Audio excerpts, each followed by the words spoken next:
जय जिनेन्द्र वंदे तु सर्वसिद्धे ध्रुवममल मनोवमं गदिं पते वोच्चामि समय पाहुड मृणमो सुद केवली भणिदम। पंच परमेष्ठी भगवान की जय हो। हमने समझा किस प्रकार यह जीव कर्म के साथ में अनादिकाल से जुड़ा हुआ है, लेकिन फिर भी आज तक जो चेतन स्वरूपवान जो जीव है वह कभी कर्म रूप में परिणमित नहीं हुआ, कभी कर्म जीव रूप में परिणमित नहीं हुआ। लेकिन वास्तविकता में दोनों साथ में ही हैं। अनादिकाल से आत्मा के साथ में कर्म जुड़े हुए हैं। वो किस कारण से जुड़े हुए हैं, उन दोनों के बीच में कौन सा संबंध है? आचार्य भगवान कहते हैं निमित्त नैमित्तिक संबंध है। वह निमित्त नैमित्तिक संबंध कैसे होता है, किस प्रकार होता है, इस सब बात को आज की इस कक्षा में हम समझेंगे। गाथा क्रमांक 86। जीव परिणाम हेतुम, जीव परिणाम हेतुम कम्मत्तं पुग्गला परिणमन्ति, कम्मत्तं पुग्गला परिणमन्ति पुग्गलकं निमित्तं पुग्गलकं निमित्तं तहेव जीवो विपरिणमति। तहेव जीवो विपरिणमति। बोलिए, जीव परिणाम हेतुम कम्मत्तं पुग्गला परिणमन्ति पुग्गलकं निमित्तं तहेव जीवो विपरिणमति। जीव परिणाम हेतुं कम्मत्तं पुग्गला परिणमन्ति पुग्गलकं निमित्तं तहेव जीवो विपरिणमति। आइए गाथा का अर्थ समझते हैं। जीव परिणाम हेतुम, जीव अर्थात जीव के, परिणाम अर्थात परिणाम जो भाव हैं उनके, हेतुम अर्थात निमित्त से, हेतु से, कारण से, जीव के परिणामों के कारण से, कम्मत्तम पुग्गला परिणमन्ति, कम्मत्तम अर्थात कर्म रूप में, कर्म रूप में, पुग्गला अर्थात जो पुद्गल है, परिणमन्ति अर्थात परिणमित होते हैं। जो पुद्गल है वह कर्म क्यों बना? उसने जीव के परिणामों का निमित्त प्राप्त किया। कार्मण वर्गणाएं जो पुद्गल की हैं, जो पुद्गल के भेद रूप हैं, वे कार्मण वर्गणाएं कर्म रूप में कब परिणमित होती है? जीव के परिणामों का निमित्त प्राप्त करके। इसलिए आचार्य भगवान यहाँ पर कह रहे हैं जीव परिणाम हेतुम, जीव के परिणामों का निमित्त पा करके, पुग्गला अर्थात जो पुद्गल है, जो कार्मण वर्गणाएं हैं, कम्मत्तम परिणमन्ति, वे कर्म रूप में परिणमित होती है। पुग्गल कम्म निमित्तम, और जो पुद्गल है उस पुद्गल रूप जो कर्म है, कार्मण वर्गणा जो कर्म रूप में परिणमित हुई, वे कर्म भी तो पुद्गल ही हैं। तो उन पुद्गल कर्मों के निमित्तम अर्थात निमित्त से, तहेव इसी प्रकार, जिस प्रकार जीव के परिणामों के निमित्त से पुद्गल कर्म रूप में परिणमित हुआ, तहेव उसी प्रकार पुद्गल कर्म के निमित्त से जीवो विपरिणमति, जीव भी परिणमित होता है। जीव भी किस रूप परिणमित होता है? जीव भी रागद्वेष रूप मिथ्यात्व रूप परिणमन करता है। कहने का तात्पर्य, जब जीव के कर्म का उदय आता है, उस कर्म रूप उसकी परिणति होती है। रागादि भाव का उदय आने के कारण से, कषाय के उदय आने से वह जीव रागी द्वेषी बन जाता है। वह जीव रागी द्वेषी क्यों बना? उसमें निमित्त क्या बना? पुद्गल कर्म। और उन पुद्गल कर्मों के निमित्त से जीव के परिणाम वैसे बन जाते हैं। इसलिए आचार्य भगवान ने यहाँ पर ये गाथा लिखी। एक बार फिर से एक एक शब्द का हम अर्थ समझते हैं। जीव परिणाम हेतुम, जीव के परिणामों के निमित्त से, भावों के निमित्त से, कम्मत्तम कर्म रूप में, पुग्गला अर्थात जो पुद्गल है वह परिणमन्ति अर्थात परिणमन करता है। जो पुद्गल है वह कर्म रूप परिणमन करता है। कब परिणमन करता है? जीव के परिणामों के निमित्त से। तहेव उसी प्रकार पुग्गल कम्म निमित्तम, पुद्गल कर्म के निमित्त से जीवो विपरिणमति, जीव भी परिणमन करता है। कषाय रूप उदय आया, कषाय रूप पुद्गल कर्म का परिणमन हुआ, उस निमित्त से जीव भी कषायी बन गया, जीव भी रागी द्वेषी बन गया। इस प्रकार समझना चाहिए। गाथा का भावार्थ देखें। पुद्गल जीव के रागादि परिणाम के निमित्त से कर्म रूप में परिणमित होते हैं, अर्थात जीव जब रागद्वेष करता है तभी वे कारण वर्गणाएं कर्म रूप में परिणमित होती है। इसी प्रकार जीव भी मोहनी आदि जो पुद्गल कर्म हैं उनके निमित्त से रागादि भाव रूप से परिणमन करता है। जीव स्वयं परिणमन नहीं करता, जब उसके साथ में पुद्गल कर्मों का निमित्त जुड़ता है तब वह जीव भी मोही, रागी, द्वेषी इन संज्ञाओं को प्राप्त होता है। गाथा क्रमांक 86 का पद्यानुवाद पढ़ते हैं। है जीव में विकृत रागमयी दशाएं, तो कर्म रूप ढलती विधि वर्गणाएं। मोहादि का उदय पाकर जीव होता, रागादि मान फलतः निज होश खोता। पद्यानुवाद में बिल्कुल स्पष्ट चर्चा की है। जब जीव में राग द्वेष रूप विकृत दशाएं होती हैं तो वे जो विधि वर्गणाएं हैं, कारण वर्गणाएं हैं, वे कर्म रूप में परिणमित हो जाती है। और जब वही जीव मोह आदि का उदय का निमित्त प्राप्त करता है तो वह राग द्वेष रूप परिणमन कर जाता है। इस प्रकार जीव और कर्म का हमें संबंध जानना चाहिए। इस संबंध को क्या कहते हैं? निमित्त नैमित्तिक संबंध कहते हैं। इसी बात को आचार्य भगवान अगली गाथा में और समझा रहे हैं। णविकुवदिकं गुणे, जीवो कम्मं तः एव जीव गुणे। जीवो कम्मं तहेव जीव गुणे। अर्णोण निमित्तेन दु, अर्णोण निमित्तेन दु, परिणामं जानदोऽण्णम्पि। परिणामं जानदोऽण्णम्पि। बोलिए। णविकुवदिकं गुणे, जीवो कम्मं तहेव जीव गुणे। अर्णोण निमित्तेन दु, परिणामं जानदोऽण्णम्पि। णविकुवदिकं गुणे, जीवो कम्मं तहेव जीव गुणे। अर्णोण निमित्तेन दु, परिणामं जानदोऽण्णम्पि। जीव के परिणामों का निमित्त प्राप्त करके जो पुद्गल है वह कर्म रूप में परिणमित हो जाता है। अनादिकाल से यह प्रक्रिया चली आ रही है, लेकिन फिर भी आचार्य भगवान यहाँ पर ये कह रहे हैं कि वह जो जीव है वह कभी भी कर्म रूप में परिणमित नहीं होता, कर्म कभी भी जीव रूप में परिणमित नहीं होता। दोनों का अलग अलग अपना स्वभाव है, वे अपने स्वभाव से च्युत नहीं होते, लेकिन फिर भी दोनों में अन्योन्य संबंध है। देखिए गाथा का अर्थ।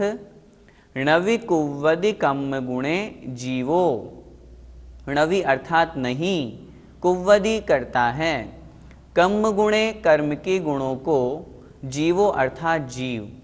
जीव कभी कर्म के गुणों को स्वीकार नहीं करता। कर्म के गुणों से तात्पर्य कर्म क्या है? कर्म पुद्गल है। पुद्गल का क्या गुण है? रूप रस गंध वर्णवान होना। क्या जीव कभी रूपवान बना? क्या जीव कभी रसवान बना? क्या जीव कभी पुद्गल रूप बना? नहीं बना। इसलिए आचार्य भगवान यहाँ पर कह रहे हैं जीवो अर्थात जो जीव है वह कम गुणे णविकुवदी, वह जीव कर्म के गुणों को स्वीकार नहीं करता, कर्म के गुणों रूप पुद्गल के गुण रूप नहीं बन जाता। कम्मम तहेव जीव गुणे, तहेव उसी प्रकार कम्मम अर्थात कर्म भी जीव गुणे, जीव के गुणों को स्वीकार नहीं करता, जीव के गुण रूप नहीं हो जाता। जीव का गुण क्या है? जीव का गुण है, आत्मा का गुण है चेतन स्वरूप होना, ज्ञान दर्शन रूप होना। क्या जो पुद्गल कर्म है वह कभी आत्म स्वरूप बना, कभी चेतन स्वरूप बना? अर्थात नहीं बना। कहने का तात्पर्य यह है अनादिकाल से आत्मा का और कर्म का संबंध मिला हुआ है, अनादिकाल से दोनों साथ साथ हैं, लेकिन फिर भी दोनों का स्वभाव अलग अलग है। जीव कभी पुद्गल रूप नहीं बना, पुद्गल कभी जीव रूप नहीं बना, तो फिर क्या है दोनों के बीच में? अण्णोण निमित्तेन दु। अण्णोण अर्थात अन्य अन्य के निमित्त से, एक दूसरे के निमित्त से, परिणामम अर्थात परिणमन, जान अर्थात जानो, दोहनम्पि अर्थात इन दोनों का, जीव का और कर्म का आपस में जो परिणमन होता है, इस परिणमन को एक दूसरे के निमित्त से जानो। और इसी निमित्त को यहाँ पर निमित्त नैमित्तिक संबंध कहा जाता है। जीव के परिणामों के निमित्त से कार्मण वर्गणाएं कर्म रूप में परिणमित होती है, उन कर्म के उदय का निमित्त प्राप्त करके जीव तद्रूप परिणाम करता है और रागी द्वेषी बन जाता है। तो इन दोनों के बीच में इस प्रकार का निमित्त नैमित्तिक संबंध यहाँ पर जानना चाहिए। एक बार फिर से गाथा का अर्थ देखें।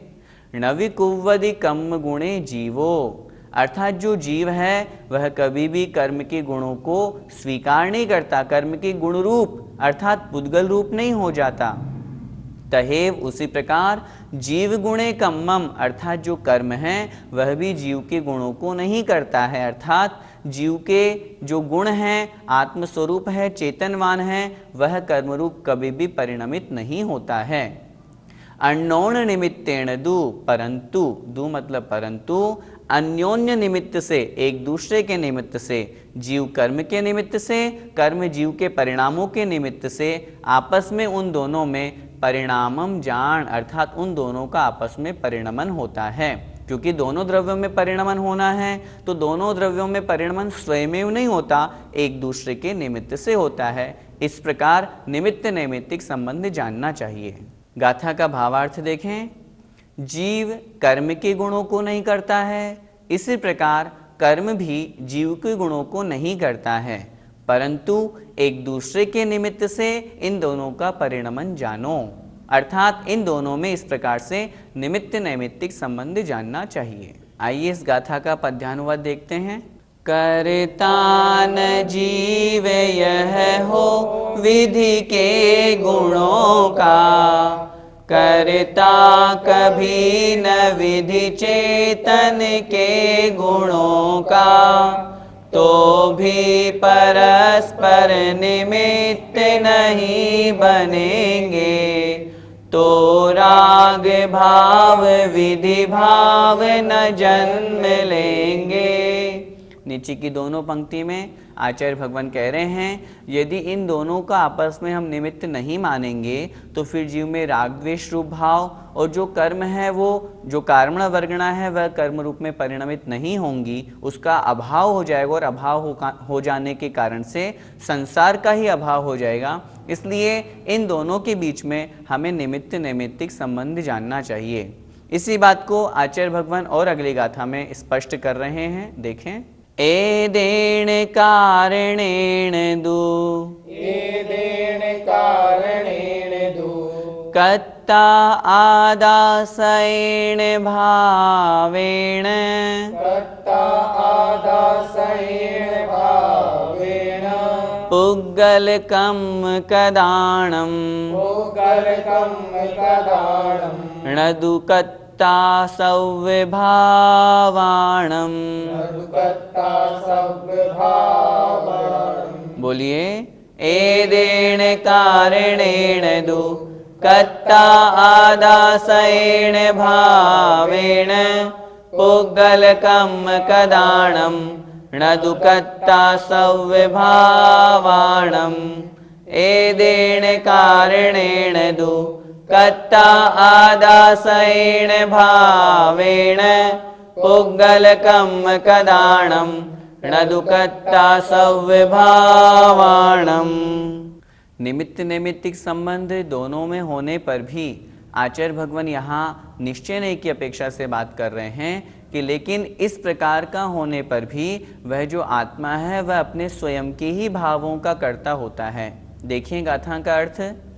एदेण कारणेन दु, एदेण इस प्रकार के, कारणेन कारण से, दु मतलब परंतु, लेकिन इस प्रकार के कारण से जो हमने पिछली गाथा में पढ़ा, अर्थात जीव कभी कर्म रूप परिणमित नहीं होता, कर्म कभी जीव रूप परिणमित नहीं होता। इस प्रकार का आपस में निमित्त नैमित्तिक संबंध हमें जानना चाहिए। इस कारण से कर्ता आदा सयेण भावेण, कर्ता अर्थात कर्ता होता है, आदा अर्थात आत्मा, किसका? सयेण अर्थात स्वयं के ही, भावेण अर्थात भावों का।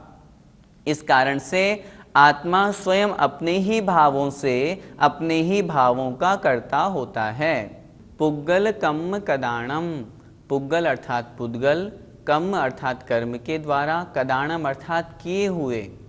पुद्गल कर्म के द्वारा जो किए हुए हैं, नदु कत्ता सव्व भावाणम, नदु अर्थात नहीं, दु मतलब परंतु, कत्ता अर्थात कर्ता, सव्व भावाणम समस्त भावों का।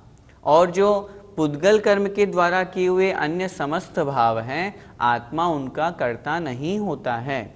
बहुत स्पष्ट आचार्य भगवान यहाँ पर आत्मा के कर्तृत्व भाव को यहाँ पर बता रहे हैं। एक बार फिर से गाथा का अर्थ देखें। एदेण कारणेण दु, इस कारण से कर्ता अर्थात कर्ता होता है। कौन? आत्मा। आत्मा कर्ता होता है। किसका कर्ता होता है? सयेण भावेण, स्वयं अपने भाव से, स्वयं अपने भावों का।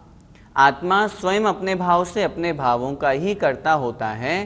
परंतु पुग्गल कम्म कदाणम सव्व भावाणम कत्ताण, परंतु पुद्गल कर्म के द्वारा किए हुए जो अन्य सब भाव हैं, अन्य रूप जो परिणमन हैं, अर्थात अन्य जो रूप रस गंध आदि जो पुद्गल द्रव्य के परिणमन हैं, उनका वह आत्मा कर्ता नहीं होता है। इस प्रकार समझना चाहिए। इस गाथा का भावार्थ देखें। इस कारण से आत्मा अपने ही भावों से अपने ही स्वयं के भावों का कर्ता है, परंतु पुद्गल कर्म के द्वारा किए हुए समस्त भावों का कर्ता नहीं है। इस गाथा का पद्यानुवाद पढ़ते हैं। भाई अतः समझ लो मन में सुचारा, करता निजात्म निज का निज भाव द्वारा, रूपादिमान जड़ पुद्गल कर्म सारे, आत्मा उन्हें न करता जिन यो पुकारे। जिन अर्थात जिनेंद्र भगवान ऐसा उपदेश देते हैं कि रूपादिमान जो जड़ पुद्गल है, आत्मा उनका कर्ता नहीं है, सिर्फ अपने निज भावों का ही करता है। इसी प्रकार हमें समझना चाहिए। जय जिनेंद्र।